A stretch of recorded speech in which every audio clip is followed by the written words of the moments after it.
Voilà la famille, on parle plus tôt. On vieillit, le savoir ne ment pas. Appelez-moi The Game. Gossip DRC News avec Jazz Gavoulou. Hein? On parle plus trop. Presse en ligne. Avec intelligence, avec sagesse, tout ça. Pas trop de polémique. Ce qui on mélange pas les torsons et les serviettes. Hein? Nous on est serviettes, on ne dépend pas des torsons. Gossip DRC News avec Jazz Gavoulou. De belles interviews, de belles collaborations, de belles images. Parole de Fabregas. Appelez-moi The Game. Gossip DRC News. Les bossés, ah. Merci de nous rejoindre sur Gossip DRC News. C'est vraiment un réel plaisir de vous revoir dans cette émission, la Cour pénale internationale. Aujourd'hui, on a des sujets. Des sujets très intéressants et qu'on va débattre avec mes amis. Déjà ici, c'est ce plateau. Thierry Mombaya, bonjour. Bonjour Jazz Gavoulou, bonjour Ndekonion Sobazola Nabiso, Basepela l'émission tout ça là. Juste à côté, il y a Francis Iba. Mais tu gardes un tout petit peu. Et information, tout ça dans le lélo. Très capital. Et c'est Fali Poupa. Et c'est ça qui est parqué Nabiso, qui est dans RTGA. Et c'est quoi encore? Radio-télévision du groupe L'Avenir. Du groupe L'Avenir. Cher à l'honorable Pius Mouambi. Mbaye Moukala. Plus jamais, bah diffuser un clip naé. Bah pesa d'information na été ni na radio ni na télévision bah tanga même pas comme naé ils ont un journal télévisé et qui na chronique tina ba animateur tina même la presse écrite même la presse écrite na bango bah ça comme na été parce que et la RTGA ils ont et ça la promotion na d'une façon abusive selon eux. Donc alingi et bah diffusable on est bon côté bah tanga comme on était parce qu'ils ont nuire na ba produit na ba qu'est-ce que je veux dire ba sponsor naé au azana bango. Donc ba représenter image naé d'une façon oyo et que ça à la longue ça va continuer ba sponsor naé ba ko lâcher yango alingi sauter. Est-ce qu'on peut lire ce qui est écrit? Merci beaucoup Jazz. Lettre en tête c'est la lettre bâtie Bishuza République démocratique du Congo, tribunal de grande instance de Kinshasa Gombe. Opposition judiciaire à toute diffusion des clips, émissions ou reportages concernant l'artiste Fally Ipupa Ntimba sur la RTGA. Bâti l'an 2018, le 31 du mois de mars.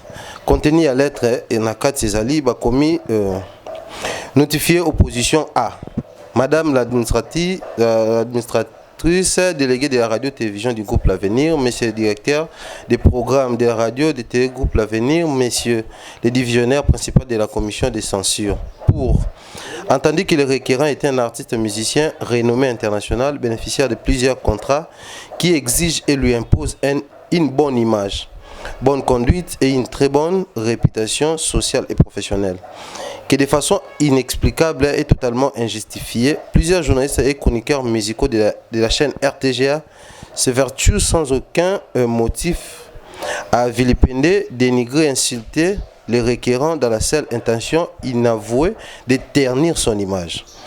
Que tous ceux qui agissent sont extrêmement préjudiciables pour les requérants, à tel point que chaque fois qu'un de ces détracteurs professionnels de RTGA diffame, les requérants reçoit. Le requérant reçoit. Donc, contenu à lettre Ezawana. Juste, tout le monde les a notifié. Et puis, ils ont notifié, bah, RTGA, bah, notifié, puis, bah, censure. Et puis, donc, ils ont justice pour te valider. Voilà.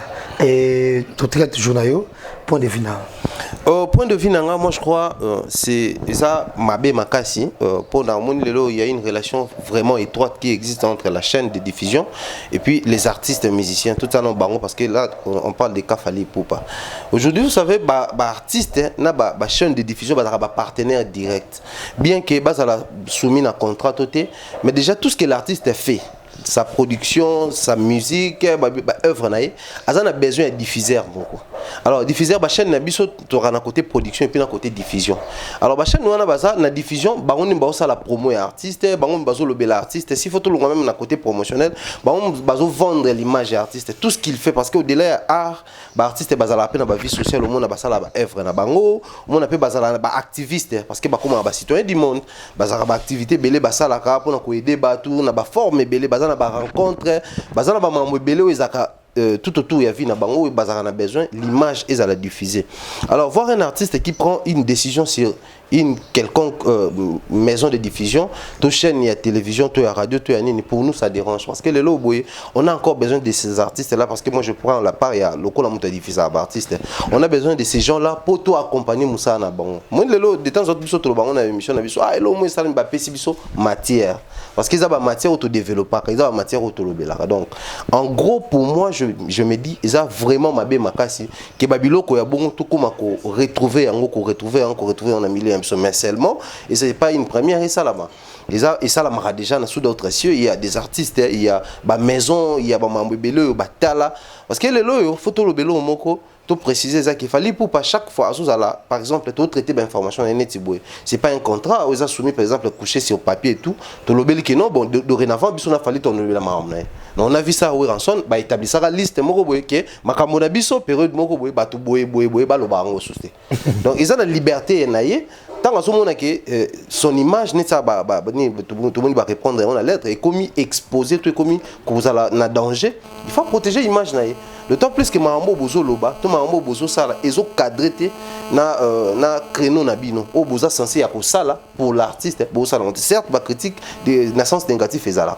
Tout ça permis à sala yango, mais est-ce que critique on a fait ça peut justifier et puis ça n'a pas base et ça n'a pas preuve. C'est en ce moment-là l'artiste n'aura pas, par exemple, le droit à s'imposer, parce que dans l'État, sûrement l'État a eu le droit à l'artiste, a eu le droit à diffuseur, a eu au délai à la limite. Mais pour ce qui est de l'artiste, moi je crois, je vais dire bravo à Fally Ipupa. Pourquoi bravo à Fally Ipupa? Parce que l'image est un normal, un être ordinaire. Et puis protéger la réputation il faut comme terni pour que zongi ça nandela et à moi pas c'est ça c'est mon Félix Oazé quoi le barabi na ma relation et à loko la singa so c'est katanata bu kangi yango lisusu place wana bo mona ke les it salami donc il faut protéger image et ce que tout master niveau quoi ba Fally Ipupa il a tous les droits à protéger image parce qu'il a des contrats azana bateau peut-être ba soirée le quoi modèle. Le co la leader il y a génération le co le leader d'opinion alors voir un artiste comme ça qui est aussi grand parmi les grands, à l'ébazo salir image quelque part. Donc il a ses plein droits, cette liberté-là, et à côté les menacer. Comme ça, j'ai dit bravo à Fally parce que beaucoup de nos artistes souffrent de cette réalité. Oh, biso tu après tu ça bango si délibérément tu ça bango tout to saka na bango, tout to kota ba vie privée na bango, tout lo ba mabe na bango sans preuve, sans qu'on justifie mamto lo ba et ndima yango bazo gobe biso bongo oubliant que ba aider pe bisoté. Parce que moi excès des ailes, moi débordement, moi ce sont ces artistes là faut ba recadrer pe biso. Soit moi que côté comme peu moins dangereux, na recadrer en lieu place à routine d'Arabanzoï, en lieu place à Rosala ceux qui je préfère encore Fally. C'est comme ça j'ai dit bravo parce qu'on a vu ça là bas je me rappelle encore à l'époque na fin carrière il y a actuel coach Real de Madrid tant que comment la fin carrière a bêta un coup de tête na terrain et kendaka na ba makambo ya bongo et que ba sponsor na ye ba komi ko réclamer ba journal oyo bozo koma makambo wana mais bozo développer yango mabe donc ba exigeaka bango ba retirer ba article wana et puis ba koma lisusu makambo il y a joueur na bangoté. Donc ceci dit, je crois Fally Ipupa il est dans ses droits. Il y a aussi la mambo seulement j'ai demandé aux artistes d'emboîter les pas afin que vous obéissez là. Là na bango parce que Fally aussi pouvait envoyer ses nzoi. Tous les artistes qu'on a la banzoi na bango ba ko sabisoté. Banzoi za nga batmo balingaka yo batmo ba sepela na msalo sala. OK ceux qui aussi bango en droit muto abungela nga trop. Bango moko na volonté na bango ba OK sale buzoba. Il pouvait faire ça, mais n'est pas saisir justice, n'est pas procéder. Moi, je crois, certes, il faut qu'il y ait pas rétablir tout. Côté la presse RTG, à côté Fally Ipupa, pas attendre pour soigner la situation, mais orientation il y a eu. Moi, j'encourage et j'ai demandé aux artistes, chaque fois il y a des situations, il y a boy, bah emboîter les pas dans l'orientation. Je crois que c'est une bonne chose. Donc, si on comprend bien, Chéri Momba qui nous dit, et ce qui moi journaliste a traité l'information, mais c'est bien la chaîne de télévision, il faut saisir par qui. On va prendre Francis Iba, et en même temps, on va ajouter ceci, parce que déjà, tu as un tout petit peu de journaliste, c'est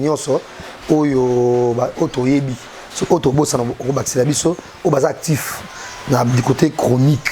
Voilà, donc on peut facilement citer Tony, il y a Jamel, il y a Karine et puis Fifi. Jusque-là, parce que 33, apparemment, il n'est plus productif na RTGA. Et ce beau talent bien, l'émission il y a Tony. En tout cas, il n'y a pas de placement où soit Tony, à Colésé et Fally Ipupa, encore moins Jamel. Il a deux places Oyo et moi diminuer et fallait Rosala, on peut facilement citer Fifi qui protège et Fabrigaz, Karine qui protège et Héritier. Et point de vue nayo Francis Iba par rapport il y a l'être fallait pour Sali et en même temps bonjour Francis. D'accord, merci beaucoup Jazz et merci à mon frère Mumbaya, garçon salé. Donc en tout cas, nako Luka na salaba analyse moko na remettre na place ya Fali dans un premier temps, de deux na Luka pe na mettre na place ya ba konzi ya RTGA ou bazali ko diriger RTGA. Premièrement, au moni ba Fali Poupa, ce sont des musiciens, ce sont des stars. Mais en dehors, il y a qui star na bande tout le monde na ba TV bazo bina wana bazo biemba wana mais bazalaka na makila bazali pe na mai loko la biso bayoka kapé pas bazalaka pe choqué. Tu vois, moi je trouve bizarre qu'aujourd'hui une chaîne de télévision na artiste baza na problème. Or bango artiste na chaîne de télévision basalaka que change. Chaîne peut ça la promotion na yo, artiste peut chaîne peut azana a besoin il y a œuvre na yo, production na yo et les cas pour la promotion na yo. C'est bien. Mais chaîne peut quelque part en même temps chaîne peut pour la audience na babo. En même temps chaîne peut pour la audience, azape na besoin ya clip wana, azape na besoin ya émission, azape na besoin ya nini tout ça. Donc ils auront échangement wana et ça les maka. Mais au-delà si ko peut il y a échange wana aux ali professionnels. Nos chaînes, ou soit bail barapé, bon, je ne sais pas si je peux appeler ça casting, mais bail barapé orienté, chroniqueur, journaliste, Moutoumsous soit où t'en as nandaku, aza lié moko, aza na baerer naie. Tu vois, les lots TV et comme na maramoué ba sentiment belé. A outi nandaku. Na haine naie, na bouzo banaye, na nini a même yangon à la télé. Aujourd'hui, nga face à Tony Coco, na pe na oki ko loba ilo ko mote Tony Coco tout le monde en est ensemble ça naie. En tout cas na loba yango Tony Coco ça ça naie très bien. Na ndimité que Tony Coco à cause d'un problème na Fali ou soit même na Ferré, même na Héritier na ndimité. Na monaka c'est un garçon bien, il fait très bien son travail, mais il est toujours au milieu du village. Cela ne veut pas dire que Tony Coco a un problème, il a aussi des problèmes, il a pas de préférence. Mais tant que tu as un plateau, moi tant que tu as un plateau, caméra en face, nabiso, ceux qui ont Fali, j'ai fait mon travail. Les téléspectateurs ont besoin d'informer par rapport à l'artiste. Mais il y a une préférence dans Francis Iba, ceux qui ont un plateau, allez, na compé comme on TV.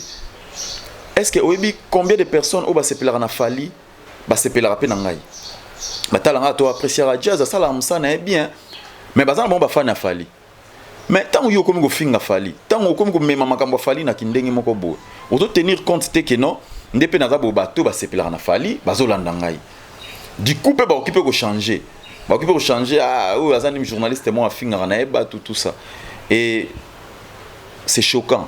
Et ça là vraiment pas si comment on allait sous bande konabiso misusu ba se comporter non parce que ngana yebi que ezaka allem sous bande konabiso sous chroniqueur ou soit chroniqueuse au ba travers na RTGA mais chaîne loko la RTGA c'est une grande chaîne ya mboka na biso na ndimite ke ba okiko sala erreur moko ya traitement ya info moko bo soit na journal na bango soit soki na mo magazine mususu pour na ko détruire personnalité.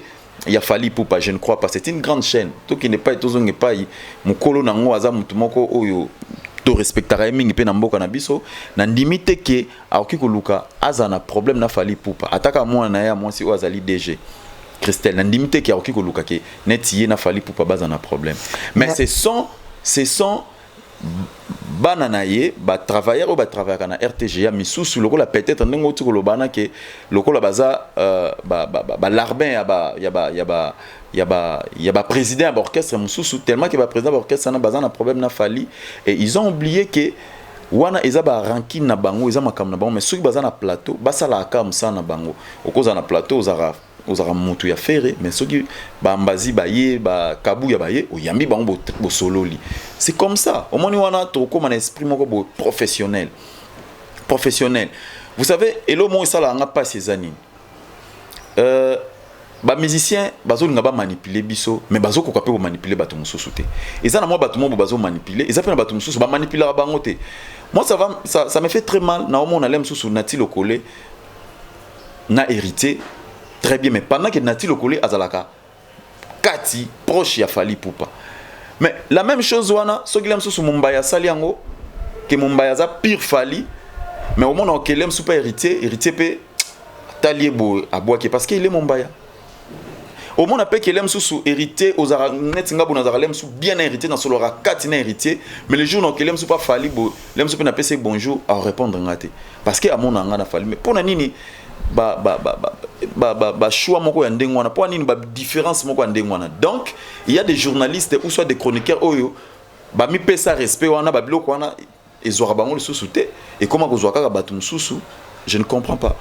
Moi je pense que ils avaient qu'à moi entre parenthèses mais pour la lettre à Fally azamutu ce cas c'est sentir ndenge pe biso tozarabo au bali mwasi au monde que nangana mwasi oyoyo malgré bana pe to bota malgré batanyo to pasaki naye mais et simba nango on doit divorcer ce qui tu liba les okabwana bon ce qu'on Fally Ipupa soit monique aza lésé pour contrat ya Fally Ipupa eza vie ya nana eza vie ya bana naye donc au-delà makamso ki ko lukata ça l'aventure na boulot na tant monique RTGA ils ont nuire na vie professionnelle naie carrément moi je crois que ceux qui a arrêté ndengwana ils a bien pour naie Fally c'est bon ngana beti maboko na qui ko encourager parce qu'à mon que non et qui ko bomelanga musala yango aller ça bana na yango aller ça mwasi naie makamsu teto lukato me mango gauche droite ceux qui mutamoni que atangande na boso na mutu mo ngabe bisanga musala oyo na mille saka oyo ezo sunga ngai carrément trop kabwana nayo c'est logique trop kabwana yo.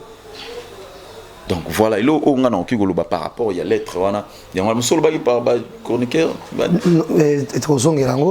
le temps juste combo ya chroniqueur au basala na RTG qui sont actifs voilà tout le monde a au peut jusque là ils sont que 4 des Bassi et Mbali Pemi Balé et en même temps il est parmi nous à Kinshasa le président Denis Ngambani merci à vous AG Fanfalonga aux États-Unis précisément la minute autour de Baboué Jolie Moussungai big up à vous merci également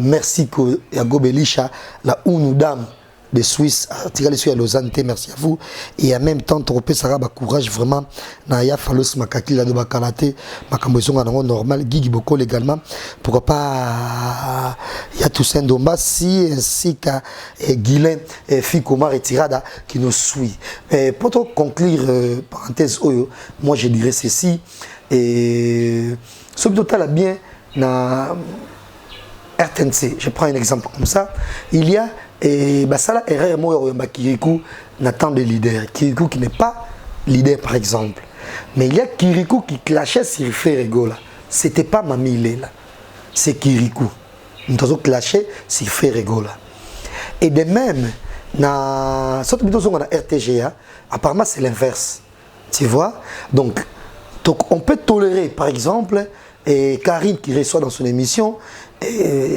Marc Aouz qui déballe Fally Ipupa ça peut passer mais ce qui n'a yémoko Karine attaque présentatrice a comme Marc Aouz qui déballe et Yépé Azui et côté là et Marc Aouz là c'est pas normal en tout cas photo de bango c'est pas normal de même et Fifi qui fait son émission Ayambi et je sais pas Bina Filé ou de musicien il y a Fabrigaz bah au déballé et Fally il y a pas continuer à bango là c'est pas normal mais apparemment na RTG ça passe et on a vu ça avec Trésor Lumière dans l'émission on a eu des années où il clashait sur des gens mais ça passe dans RTG oui. C'est ce qui fait que jusque là et s'il y a moyen faut penser à revoir cette façon-là de voir les choses. Mais je vais finir.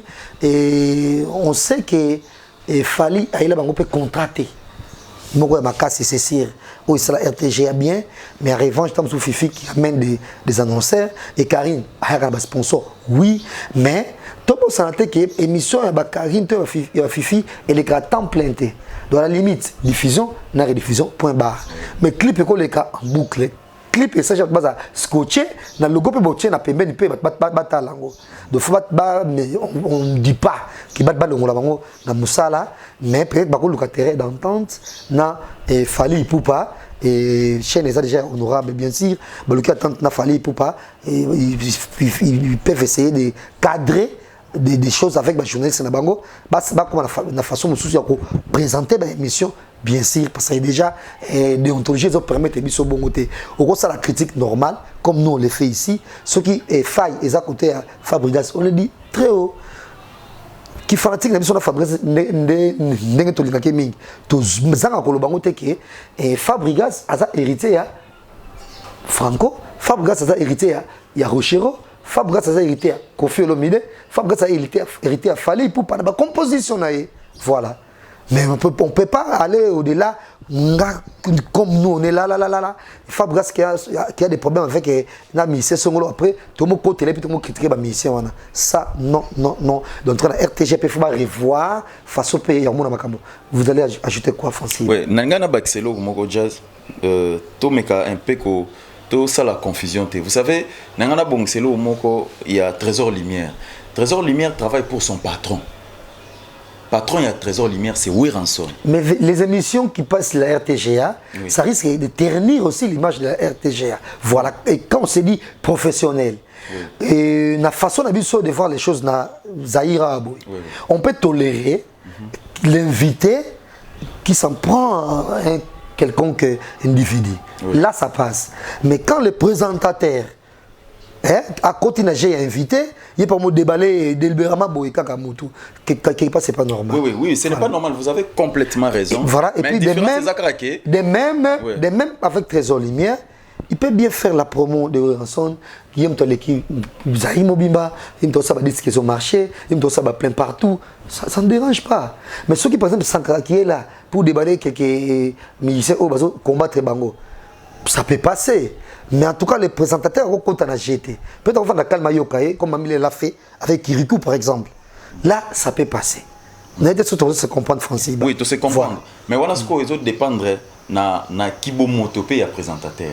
Malgré na d'autres travail pas patron nanga, mais na kibo moto nanga pe na otala ke no carrière nanga pe lobby est-ce que na ozala ka na occupé au long on a ke place moko bodo on a préservé pe kibo moto nanga ou soit relation nanga na bato mususu dépendre na ye. Mais au-delà wana Trésor Lumière, je crois qu'il est un peu différent avec les Karine et Fifi Siwa. Car Fifi Siwa Aza engagé t'es pas Fabregas, Karine Mokonzi Aza engagé t'es pas Héritier Ouattara. Mais quand tu dis que ça chaîne Mogo et y a grande chaîne, parce que pour moi, je me vous dire que grande chaîne a mené les Aranangote. So peut-être avoir un son à son bâtiment. Les Aranangote, il y a une chaîne sur votre bataille, la téléphone clair. Et puis déjà, ah, bisonné tout à la Raboya, déjà, tout sort déjà RTG, tout est. À la limite, tout sort de la antenne, on dit Canal Sat. Il faut qu'il y ait un bouquet pour qu'il y ait la RTG. Donc pour moi, RTG, c'est vrai, c'est par contre, on a le Bumbashi partout, mais à TV, le Copé Congo. Oyo et les Canada quoi batou et a TV quoi canal Kin télévision donc chaîne amukena mnene ezate de même jouer ça mukena mnene azate et ça façon montou azo présenter émission na déontologie ndenge tozoloba donc déjà faille et bandika kana et comme on a mambo ba ya ba Karine tena ba Fifi pour ba lobby na RTG ça il faut se le dire mais quand même Trésor Lumière était là il y a longtemps tu vois donc déjà on peut côté là on tolérer bah invité les capacités même dans politique tout le monde a un mot et journaliste Yambi invité soit il y a opposition avec au clasher c'est votre pouvoir vice versa ton pouvoir avec au clasher votre opposition mais journaliste il faut que journaliste voilà mais tant que journaliste pas contre il y a invité au clasher c'est mon tout ou il y a d'autres émissions journaliste est invité tout il y a au clasher c'est mon zaté mais c'est journaliste qui prend en tête, déjà les bandeliers ont clashé ces ministères sont pas délibérément. Non, là, quelque part, ça ne va pas. On ne faut pas nous dire que l'on a émission. Déjà, quand même, moi, façon à Bango, il y a un monde dans ma cambo, et puis il y a aussi une émission, tout va normal. Oh, c'est pas normal. Donc, on peut quand même facilement collaborer, mécaper, chasser façon à Bango, il y a un monde dans ma cambo. Voilà. Voilà, ndenge outi koloba ba changer façon na bango ya komona makambo. So na lobaki que RTGA c'est une grande chaîne, c'est parce que par rapport à notre ancienneté, par rapport à makambo, tu sais certaines choses na ba chaîne musu école kanango ko tala pe bo monde. Ah, et les gars na chaîne ah bango c'est normal ba Alexandre bango. Oh, c'est rare. Ici au Congo, ezali, au yebi pe ba chaîne nango. Ndenge nous avons conscient mon ba peu to yebi ba chaîne opena ke soto monde buzoba et comme ça bisoté. Mais il y a des chaînes soto monde buzoba et comme ça biso. Na monaka ba mikolele kaka Félix Wazé quoi, ba komi artiste, musicien, écrivain, mais je crois artiste, musicien wana ba comment on a moins erreur. Mais c'est tout le monde ba encercler ki yango ba publier yango parce que ezaki chaîne nationale. Bato belé mais si par exemple na bo natanga comme mais si vous avez peut-être les sous chaîne yo bien ah c'est normal les gars d'ailleurs na ngo kuna za chaîne on peut dire ba chaîne au bon na soit 10 minutes RTN c'est quoi ba comment qui musicien na erreur et les gars qui na nini quoi. Voilà. Merci à vous, grand merci également à Dadan Siemi, merci à Né Chapindi, plein de grâce, Blaise Domingo Fashion, merci à vous, et trop beau sans jamais John, le maréchal, et big up à Kelly, Sharon Stone, merci, et merci également à Madame Bénédicte, actrice monnaie, Bijou Mbi, gros bisous dans la musique, et Raoul Boukambo, merci également à yo, merci à Barbara Sessongo, au Bolanda Bisso, d'abord to boucler parenthèse mais avant cela, et total à nous, Ndenge Bangolé, Bazoyemba, Zébo hérité Watana, et puis tout se retrouver juste après, pour qu'on ait suite à l'émission à Bisso, et en même temps, et total à moi, extrait wana, mais na Rolingapé, tout l'andapé, interview. Il y a héritier na Angola ou à Pesaki Bongo Nati Lokole parmi Babiloko Lobaki et Meki Mukeko Baana na lettre Oyo il y en a il a fallu pour pas c'est parti totalement extrêmement Muke Bontozo.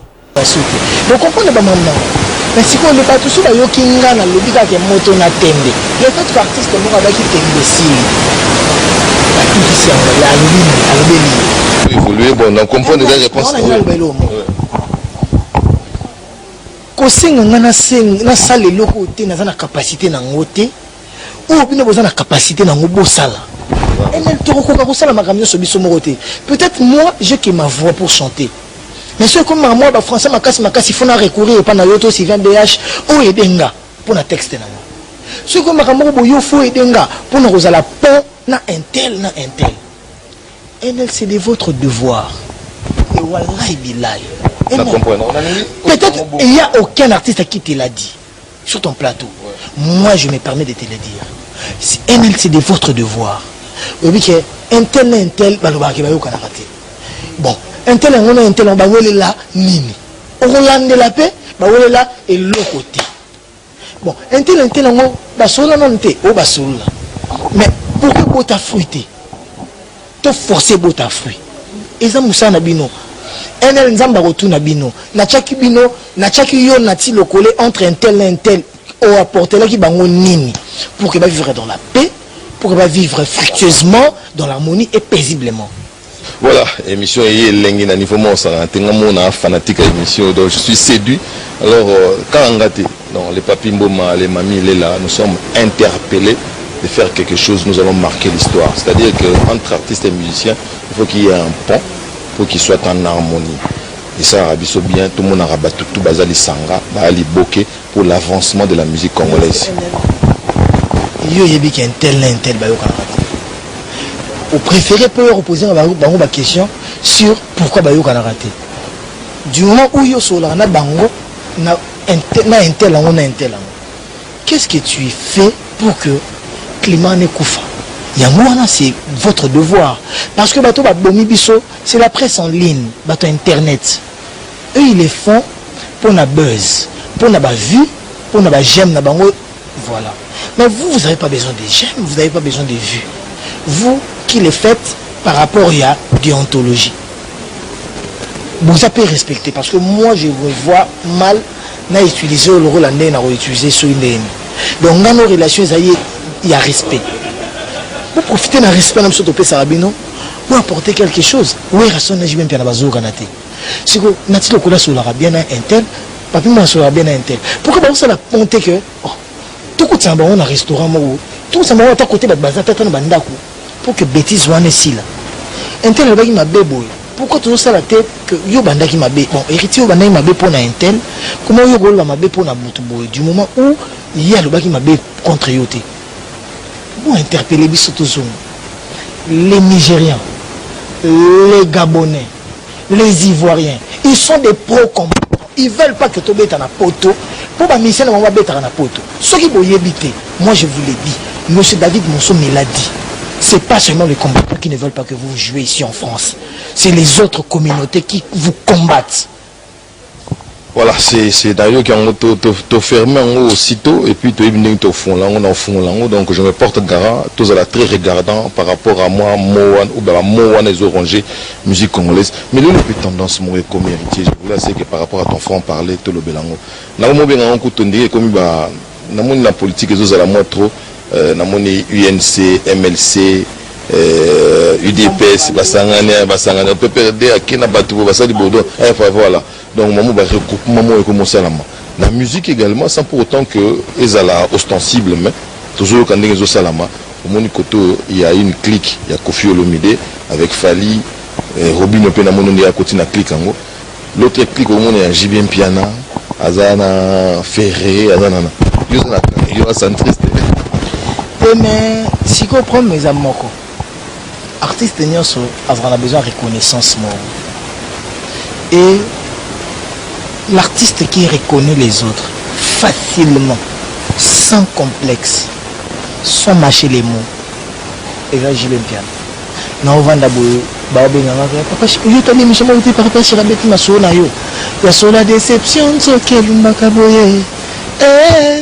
Atayo Morobanda to vanda na Congo. Nanya loba déjà li loba ke sur la déception nzo ki lumbaka boy. Parce que mutu moko ta lingaka déception. Ça veut dire que sur la déception et indisposaka tout le monde. Maintenant nous muta yembangote. Je suis le premier Congolais à les chanter. Donc da kimi onzo na nzo na mfunu kuna ngonzo ka lembaka mino na ete. To na makambo ya sika. Merci à vous et grand merci également à la grande dame de la République, Julie Kiti Mangambani qui nous suit. Merci, merci. Et Nakoko Mills, gros bisous à ma nièce chérie ainsi qu'à Prince Ori. Merci à vous.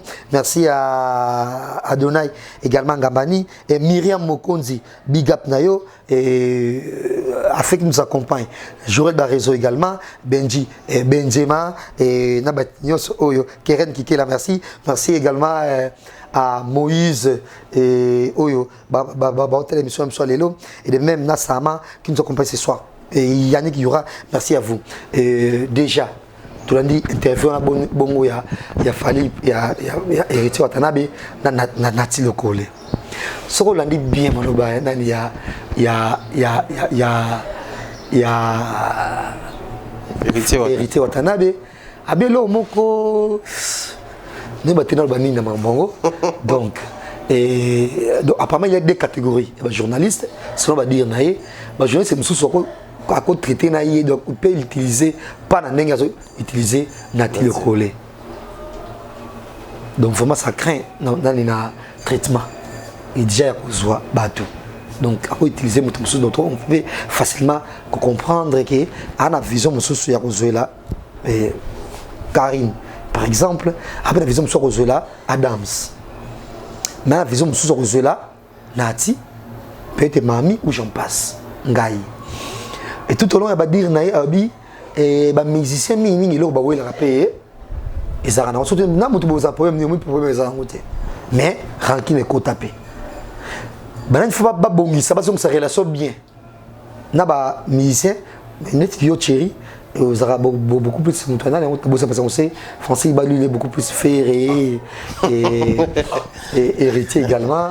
Et yo quand même mututé. Ah mututé. Ah oui, quand ta classe ça va Francine de comment classer ba obo. Yo nataka Fali. Tenga ba jeune musicien tout. Na musicien mo nza beaucoup misaka boye yo moko yebi. Bah analyse nani ya. Déjà moi j'aime beaucoup Héritier Watanabe. Déjà à la base c'est quelqu'un qui a un sang-froid. Il parle quand il faut parler, il sait parler. Déjà, il a l'art de parler. Héritier Watanabe soit là, musicien, un journaliste. Parce qu'il y a des koloba. Il y a des koloba, il y a des agences maloba, il y a des orientés la réflexion. Mais seulement, on a CPL qui est yémou talobiango, bien qu'ils aient maramsou et zawana qui m'ont pensé, mais on a CPL pour yémou talobiango parce que les lois boy, maramsou faut tous se voiler sous fasté. Pour vivre la génération moko ok, faut qu'on se dise des choses. Faut qu'on se dise des choses et surtout qu'on est encore jeune. Héritier Watanabe, il est parmi les jeunes musiciens autour de lui, on retrouve beaucoup de journalistes. Je peux si facilement me permettre de citer Karine, Juvenal, Adams, Bazalaka Belé autour de lui. Jaël, Cho, les Ketchou et les autres. Bazar autour de lui, tous ces jeunes-là, Balroa Bisso, Banon, la moins énergie, Mamou Belé Belé. Mais quand c'est Héritier lui-même qui essaye de classifier Batou, moi ça me fait plaisir. Oazé Kolobanso, et Baraté, Rôle dans les Aras, il y a les papas, Moukola Feti, Balouka Sapatou. Donc, yé moi, la Bisso, Banane, Barama Papa, c'est loyer. Banane, Bazaba Sapatou, c'est loyer. Maintenant, Montosquami Van Natal s'il s'est réjoui d'être le papa, qu'il garde sa position. Ceux qui ont moniqué qu'il est papa au Baotanga, ils ont bien été, qui se posent des questions. Ni les autres salles qui basent au bongo. C'est parce que les lobes qu'on se dit qu'on a dit hérité, en tout cas, n'a habité ni d'Adam ni d'Ève hérité au Sénat au collab nous c'est les backlash.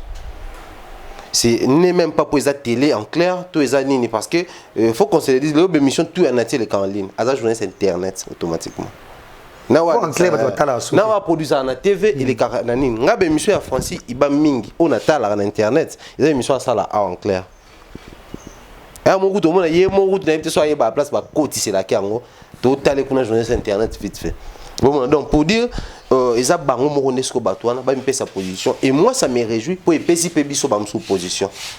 Na mito na bato batala rabiso na bato basepela mam tout ça la ka biso nyonso en gros na bande kwana ba mi pesi raison moni nde tout ça o kuna place à boya o moni o tout soka boye ba na ba mission ba la na ba ko moloba mais seulement dire héritier voir héritier dire que non ça elo ke bomi makambo trop eza makambo ya presse en ligne pour na boye c'est bon bien de le dire. Ça rejoint Maloba Fabrice surtout il y a internet dans le monde aloba que ba journaliste les loming ba soit journaliste c'était ba chroniqueur ba chroniqueur surtout il y a internet donc à marteler ça rejoint héritier mais seulement on a ko remettre bango Maloba na bango surtout internet oyobino boponaka ne ba chroniqueur tu vois ne bazo poser problème lelo ceux qui tout le monde a ba lettre ceux qui ne lelo bazo réussir pour rassembler bino mission société bazo parce que héritier il est entouré de beaucoup de journalistes tant qu'on ça nati ça bino ne faut bo bomela rabiso ba moto ne faut rassembler donc il réalise que ba auto za na bango koto ndeza faut ba ça la rabiso ba clash faut ba finir la rabiso ba mission notre au Canada allez bino ne bateau boza na moi mayele na moi kilo bo 5 donc pour moi je me réjouis na ba dire héritier. Oui, inquiété bah tout est auto kakalobi bah journée internet c'est ça bah journée internet il y a ça là bon parce que tu y bi bah je me permets ça pourquoi parce qu'en fin de compte et comme ils ont bon ma artiste c'est un jeune Fabrice c'est un jeune tous ces jeunes là bah non on a venir rebeller après 25 ans tout le monde dit qu'on fait le MDT mais tous sûreté quand on a ma casse on a scène mérité sera là. Peut-être il sera l'icône de la musique congolaise. Et aujourd'hui, dans ses débits, ne négligez pas le faible commencement. Dans ses débits comme ça, il est entouré de journalistes où il faut reconnaître que on a pour apporter Bess. Or Bess c'est un périodique et on met la terre, on met pas même bablo et on met la terre. Donc les bazar même yemoko maramba lobby, il faut kangaye moko. Héritier doit se débarrasser de beaucoup de choses. Parmi ces choses-là, il y a des gens. Comprenez-le, on a vu beaucoup de choses, mais parmi ces choses, il y a des gens. Donc, et là, c'est chosifié pour mes héritiers. Pour que na wata bani tout ça c'est chosifié. Or c'est important batouana nyons tout ba mi tout na ba question mais vouloir la chose et son contraire c'est une folie baloba. Héritier veut qu'on arrange la situation à artistes et musiciens parce que moi je me place parmi bateau to ko arranger ba mission ba kanate toyo ki sabon. Je me place parmi batouana. Lui il nous propose toyo ki sabango na bateau parce qu'un jour dans bateau na biso na tsakabino parmi bateau na bokisa bangote mais vouloir la chose et son contraire c'est une folie qui se positionne quand je fais la chose na yebini il faut na sala na yebini na le kapona zwang quand je fais le contraire na yebi banani na garder bon donc lui il veut arranger avec des artistes prenons les cas clairs boîte belé balo bango na cité héritier na fali ba okanate bateau balo bango na cité mais to kapé bateau bazara pemé na combien bazo clasher sur fali pour pas. Quand lui il propose Toyo qui c'est un bateau ba kanate bon sonné tinga poneli qui na poneli fali pour bateau balobaka aider nous enfin que le quoi yobi wa problème té fali peut déjà généralement le baka za problème mission congolais té boyo kana mais pendant que tu fais la chose aux appels na bateau pembeni oyo to yebi parce que les codes to yebi tant ba kofi ba yemaka à l'époque chamazu to yeba so ka lo belanani tant ba papa ba yemaka ba mutungu à l'époque to yeba so so lo belanani donc to botami na ba zaira to yebi maka monde le kaka Vous comprenez? Donc, mais ma biso na ba j'ai moko boité net si bazo ça sur ba mascarade pas na nati à ça ba mascarade. Il doit d'abord se débarrasser na bateau, bazo linga ko clasher bateau et bimara na nzela ba. Ko se débarrasser c'est trop dire. Bako ça autrement. Ko se débarrasser na ba on musala wana parce que musala ba sala yango wana. Non, bako tika na pour ça ba ndenge mususu. C'est qu'il faut réengager bango. Parce que sous-attaque a engagé bango pour basala ba clash, a réengager bango cette fois-là pour basala la promo. Le gars déjà ba bon parleur, basala la promo, je crois qu'il va arranger Bisson. Mais je suis fier de lui. Félicitations parce que en fin de compte, il a exposé qui est qui auprès de lui. On continue et en même temps félicitations na Koffi Olomide, Babi Bibi Sibiso na mokolo passe. Nazanga il aura relié est-ce que pesa kinga nazanga maya komela est-ce que pesa kinga maya komela nazanga na prison est-ce que oyo kotala nga merci l'assistance ya Koffi Olomide ninga zotika Bercy mwana na musika te azo sungaye donc malgré nyonso oyo Bercy asala e pamba peka boy makambo yango et musicien leader dans un problème na leader mususu parce que faut musicien pe akotango automatiquement c'est pas normal cette fois-ci ba musicien na biso bonotika là aux un problème on a leader mo boy tika ba musicien no ba bino makambo ngo te ba vana makambo na bango oh leader aux un problème yo moko leka lo ba makambo na yo pour te prendre le cas uniquement pour faire sa information pour attaquer image à mouvement pour te prendre comment te prendre fingelo bat en tout cas leader toi moi désolé félicitations na Levier Quadra na assistance bongo pour na et na ya Bercy Moana on va prendre Francis Iba et vis-à-vis à Maloba héritier je ne me retrouve pas dans Maloba entre je me retrouve pas je me retrouve pas je sais pas c'est l'hypocrisie ce qu'il fait tout ça la nini tout capot le babatou il faut ça l'émission en tout cas franchement émission non c'est retrouvé bon Jazz tu sais au moins héritier Aza artiste mon boye Lelo c'est parmi des jeunes oyo ba yena mo pepe moko boye batu balingi bango makasi tu vois au monde batu balingi bango makasi lobi pende mon ba yoti ko loba ba héritier ba kozala na responsabilité moko boye ba ko simba pe un moment aujourd'hui on voit des Jibin Piana Koffi Olomide ou Ranson un moment net na minute oyo ata batu baloba ke basila mais il faut faire attention ba ve wana bazakaka mais lobby pe et que ça la tour ya héritier tu vois donc ceux qui a lobby idée wana ceux qui idée ya pesi wana ceux qui vraiment eza euti na kati ya mutema na ye a lobby yango penza eza souci na ye moi je crois que c'est une bonne idée et que ça la démarche moko boy il y a bien mais certaines presse nde ba incita ka ba guerre wana batombola ka yango ba pesa ka yango valeur mais ils appellent batunyon sauter car ndenga lobaki wana lelo soki héritier à se permettre à lobaki non ndenge à traiter comment il s'appelle Nati Lokole ndenge moko pété à traiter ba mutsusu ezali faute ya biso moko ezali ya héritier te oyo yo le PC héritier oyo la ki héritier yango yepé à traiter yo par rapport ya ndenge yo se comporta pa inaye ngana fanda na ngana ndako na ngana fandi na kenda na ngate na déranger na héritier te ki apesa nga transport apesa nga carburant sala nini na obondela na ngana eloko te na ebika ke non eloko eko sangisa ngana wata ezali interview so na ben héritier ou soit na komela e eza peut-être que non ah est-ce que na ko côté l'autre jour bo to sala mo eloko moko bo c'est tout na c'est limité wana mais za te kelem sous na banda Roland héritier na banda osani wana na dérailler na ba fonction na ngai na technique vie professionnelle na nga donc héritier à son tour à traiter ngate c'est vrai ndenge moko na Papi Mboma parce que je ne crois pas que Papi Mboma okiko longwa nanda kuna epe na tiki mutuka na ye ayeti pa wata fandi alekisi journée mamba wata ya koti il faut pas que tu wata il faut ba chele ba banderole boye yenda zo landela décorateur yenda zo sala nini na ndimite que Papi Mboma osala ngo donc il a raison à okiko considération wana ko zala très différente et ko zala très différente par rapport ya ndenge biso moko tozo sa nini tozo kumbela makambo wana responsabilité on a peut-être ya ko créer ba réconciliation entre bango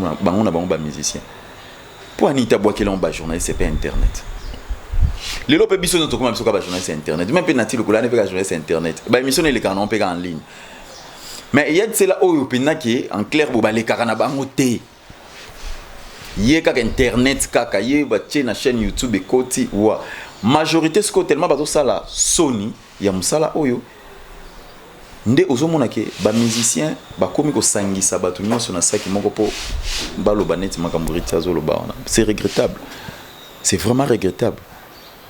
Et lelo yo soki pe balobi ke bazwa responsabilité wana babongisa makambo wana, est-ce que atali ba soldat na ye parce que aujourd'hui héritier oki koloba ndenge wana et ces soldats o bazarale mususu ke non en absence pe héritier à l'équipe na TV à l'occupé nous comment comprendre que ceux seront batika barotika, mais je pense pas que nakamwe ndenge na terobi mission za kitoko te. En tout cas, Nena Landi, émission dont je me retrouve pas, c'est presque écœurant. Moi, je vois très mal les journalistes, comment ça, musicien, ou en tout cas, je me retrouve pas. Déjà, trop bon, trop constaté, et les journalistes, presque, tout les musiciens. Parce que les musiciens, on a tellement, ce qui est vrai, nous avons bon rôle, les journalistes, à la kilo à la limite bah kilo au salaire qu'on fait ça on tombe souvent un problème faut bien André Kimbuta bah bango il y a qu'on fait ça on peut être Simba bah yokani je vois pas ma mille là qu'on fait ça fali na faire pas solo là comme encore moins problème au Kendi. Mais il y a plein de combos batanga à tout va Boutumoi et les médecins qui habitent Pointe-Noire et Vincent Gomez par exemple où il y a qu'on ça on solo là et Nakisa Saraka il y a plein de noms qui sont friqués par ces musiciens de nature un moment qui est complexe à Moutassa Mbongo et me qu'on ça lors d'un dîner par solo en tout cas et j'ai pas aimé l'émission dans l'entièreté et on a trouvé en tout cas rempli d'hypocrisie tout et tout apparemment c'est l'émission pour M. Leka. De fois ça l'émission oui à répondre pour M. Leka et j'ai pas aimé l'émission en soi parce que héritier les lots ici Karine combo otangaka ya tantine Fanny Tika à Rotika comme mekaso meki mamo dans la team aux associés à Rotika combo à Coco parce que quand il parle de Coco il fait allusion apparemment à Yann Noël à partir d'aujourd'hui Tika à Rotika combo à Muchopi à partir d'aujourd'hui Tika à Rotika. En tout cas, il ne faut pas aller à pas quatre chemins et tout le monde est allé. Apparemment, quand Sarah Bongo, ça lui plaît. Ça lui plaît. Donc, et Kobongi Samakambo, et à taper côté Bangambo Moussou, parce que là, on parle d'héritier. Et il y a dans cette interview, et on te met à Massona et Bongo. Donc, il ne faut pas aller par quatre chemins. Et puis, Namaye les héritiers à Zanango, na savoir, na l'obéli.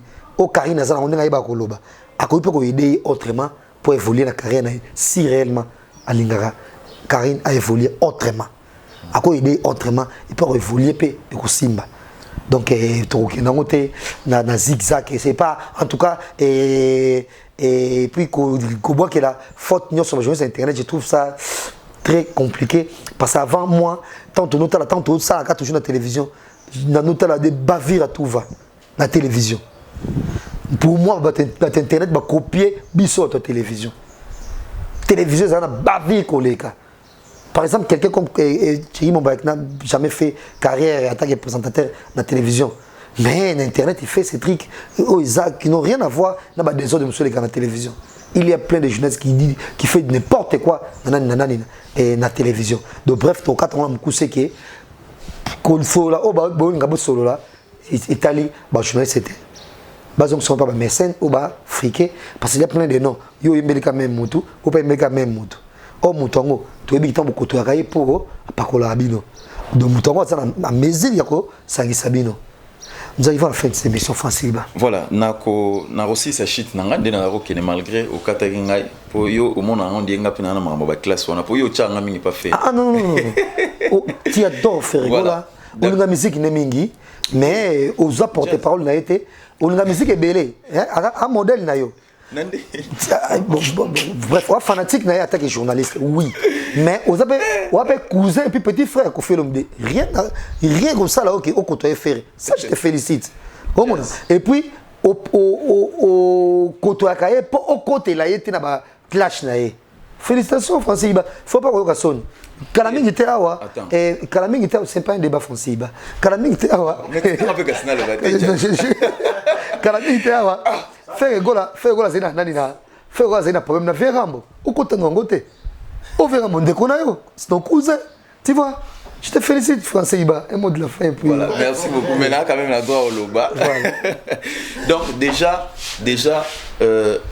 ngai ndeng naza boy na ki ozana makambo to mo ba guerre na bango félicitations donc mon frère Egola c'est un artiste à considérer kanga na mon affaire à considérer ngai yango ngai pe na considérer ka ye voilà tu vois donc makambo na bango azana guerre nanan et concerné ngai te donc aza star na biso to lingaka e mingi na betela ki maboko na lingaka pe musique na ye mingi nde na lingaka pe ya héritier nde na lingaka pe ya Fali nde na lingaka ya Lofombo nde na lingaka ya batu nyonso nde na lingaka ba musique ya Ferry mais sauf que l'aime sous considération Fali apé sa ngai pardon considération Ferry apé sa ngai yango te l'aime sous Fali apé sa ngai considération l'aime sous Ferry apé sa ngai yango te Fabregas apé sa ngai mais bois peut pas miter de toute façon et toi na biso peut pas miter mais considération na l'aime sous kaka ezo sala pe ke moko na moni bona pesi mbote nazo respecter yé pas zo respecter nga c'est tout il y a na kata hémorragie wana en tout cas na zala raté mais je vais chuter tu sais héritier Wata il peut avoir raison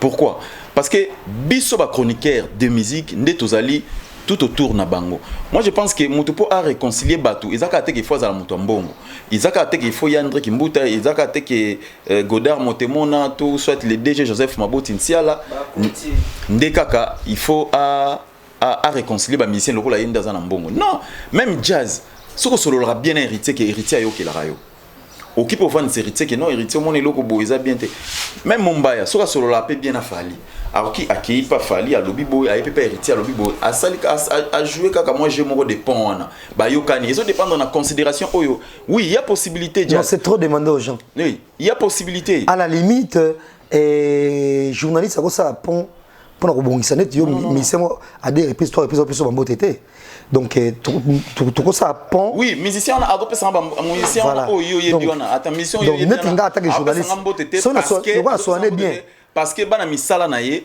ba mema basango bakinda ko yebisa ye yango na musicien wana 2 fois ou 3 fois zo pesa mbote mais c'est sa vie nga pe na vie nanga c'est nga so so bien en ce moment là na koki siko ko sala pompe makamo esila nango so ka considérer mais c'est pas entre so considérer bien sûr n'avez mouton pas considérer là voilà considérer payo donc ce qui si tu le fais à Royo Kelayo j'ai déjà fait avec Vincent Choulouzi pendant ce on a été la bomisa qui bango mais on ça ngombe pona yo mais je vois très mal en tout cas ngana zo musicien na musicien les deux musiciens ko ki ko meka ko ki sa bango so zo kanté ya ka Fabregas na déplique mais je ferai jamais baluka bat na bango oyo parce que tu sens ouais parce que passément muki bayo kelanga un tout petit voilà on rejoindre ngai vraiment donc nako yo ki sa bango mi balé par là on rejoindre ngai donc héritier sur le binde wana lem susu nati lokole ayo ki la nati lokole pe lem susu Fali na pesa exemple Fali pa yo ki la donc nati lokole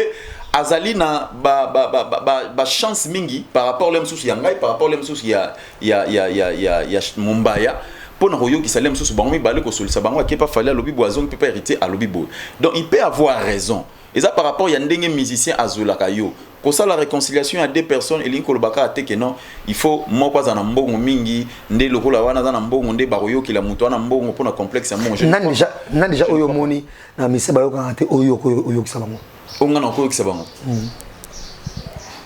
ah mais nga na ko ki sa faire na Kofi nga de prendre héritier lobi boy non kaka ndenge héritier lobi ndenge wana soki na vandi na faire na solo linaye na fandi pe na Kofi na solo linaye na koki kozala na 60% chance que conflit un pécile. On croise les doigts. Voilà. Merci héritier Wata donc on comprend que démarche n'est pas enfin té non tout pas même possible mais quand même yo zui solution et j'adore Francis Iba retrouver Francis Iba tous les dimanches à Congo Web Télévision à partir de 15h c'est ça oui, 15h. Avec son émission Expression, yes. Et Bambote n'est pas banane français. Bon Bambote nanga na pesi excusez-moi na tala chombo. Bakoti. Bato bien. Na bandi, ouais. Na opesa mbote na Yvette Mbia, donc la première dame de l'Angleterre, et na pesi mbote na nga lisusu na masa na nga Hervé Samba, garçon naturel de Paris, na pesi susu mbote na ngai na président Chabani Record, na pesi susu mbote na nga na bato baze belé liste baze belé suna na no boire et risquer mon baya boire kate mais bato msubo souffrir kaka ils en ont problème té mais na pesi mbote na bato nyonso ba soutenir nga de loin et de près et tout ça la ka musala o pona luka ko pesa bino toujours masango eza sango yo lingala baka lingala mozoko bate ko mungala baka lingala bon comprenez ya tout mon français na mungala ya Léopoldville donc voilà merci na ba fidèle nyonso o ba soutenir biso de loin et de près donc voilà. Merci Francis Iba et Tosepeli. Juste Chombele Muntu, Indou Sezongi, merci à vous. Et succès Kassongo Garçon Bonbon. Tchimomba Azot comprendre. Et grand merci à David Loutete. Et David Loutete qui salit Bon Mango et donc et David Loutete merci pour tout. David Loutete et bon retour au pays encore une fois au président Adonis Ngambani. Je suis très sick NC4 et Tokoza déjà poto sur la masolo périple nyonso o asali na Europe wana et Mebidocha autoroute big up à toi. Il y a Salim Kapesa tourné toujours na Kinya Bankale, merci également na baye nyonso o bazole mbakotika bisote en tout et pour tout na Onesto Sala Chimomba. Merci Jazz, moi je crois que le bignon sur le Seigneur tout le bas. Malgré vous d'accord ton émission d'accord ma casse et puis na ko reta la yango lisusu pour les autres ça na plaisir et puis émission na routine de la ngo bato pe batala pour ça la pe bango souka na plaisir plaisir on a zoyoka. Donc moi également je vais dire bon retour au pays au président Denis Ngambani. Je crois que moi tant libana mingi mais père azongi moi mo pe faiso normalement donc Jiri Kiti Ngambani depuis les États-Unis, Prince Orilael Ngambani, Coco Mills Colette, Adonai Ngambani, donc toute la famille Ngambani d'ici et d'ailleurs. Et puis on beauté salutation succès Kassongo. Garçon bonbon sikila mikolo to baxeli donc finu ko France ndenge zala kaka salutation également au docteur Mamo Chimanga Blaise Walongwa depuis l'Ukraine. Nazo sengo WhatsApp docteur Mamo pesanga te. On fait ça. Donc Blaise Walongwa depuis l'Ukraine salutation. Oh Blaise il est déjà rentré. Oh Blaise Walongwa merci n'a pas fait qui toko malasi. Oh yela kinga donc na bon jalousement je suis très triste aux et Zaï même dans 3 ans au coup de malheureusement, nous sommes à Karaté 10 semaines prochaines déjà à Nabiso. Donc, c'est que Malaswana. Ah, mais non, pour la tout en ligne, contactez Blaise Walongwa. Bilo Rakito, qui est également salutation à Bob Bossé, l'homme selon le cœur de Dieu. Maman Rose Faliala, mon mentor Jean-Claude Longangue, toute la famille Longangue. Merci beaucoup. Merci Yannick Youra, cette fois-là, Nabi Mamouezala bien pour s'occuper. Tout ça la émission. C'est un plaisir d'avoir sur ces plateaux Francis Iba et à Thierry Mombaya. Merci à Yannick Youra pour la prise de vue et courage à dire merci Ndombasi à la réalisation. Et merci Nabenios Batali émission Lelo et Rosalinda la prof et bon détente à vous. Et merci également à Kelly Sharon Stone et grand merci Nabenios AG Fafalonga qui séjourne aux États-Unis. Merci à vous et Nabenios Batali émission Lelo que cette émission la Cour pénale internationale soit avec vous. Au revoir. Voilà la famille, on parle plus tôt, on vieillit, le savoir ne ment pas. Appelez-moi The Game, Gossip DRC News avec Jazz Gavoulou. Hein? On parle plus trop. Presse en ligne, avec intelligence, avec sagesse, tout ça, pas trop de polémique. Ce qui on mélange pas les torsons et les serviettes. Hein? Nous on est serviettes, on ne dépend pas des torsions. Gossip DRC News avec Jazz Gavoulou. De belles interviews, de belles collaborations, de belles images. Parole de Fabregas. Appelez-moi The Game. Gossip DRC News. Les bossés, ah.